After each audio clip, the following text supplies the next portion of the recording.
आज एग्लोनिमाची ही फ्लावर्स आपण काढणार आहे. ॲक्च्युली फुलं आल्यानंतर त्यांची ग्रोथ थांबते असं म्हणतात, पण तसं मला काही वाटलं नाही. तरी देखील आपण हे फ्लावर्स काढूया. आणि एक हे पानही थोडं खराब झालं आहे, ते फर्स्ट काढूया आपण.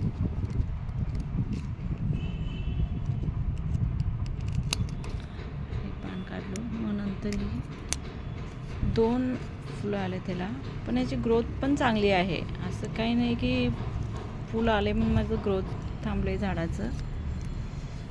प्लॅन्ट हे कट करून काढूया आपण.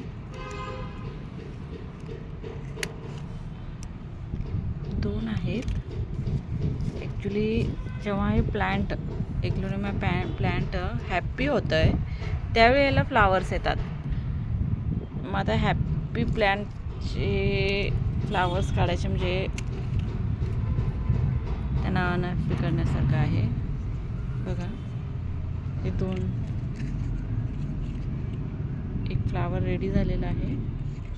त्याच्या बियापासून झाड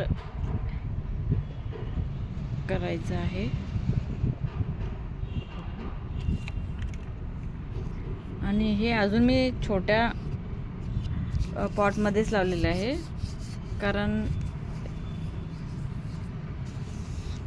हे छोट्या पॉटमध्ये ग्रो यांची चांगली होते. मोठ्या पॉटमध्ये लावले तर व्यवस्थित ग्रो नाही होणार, म्हणून याला मी अजून मोठ्या प्लॅनमध्ये घातले नाही. तरी एक 3 छोटे छोटे रूप आले त्याचे.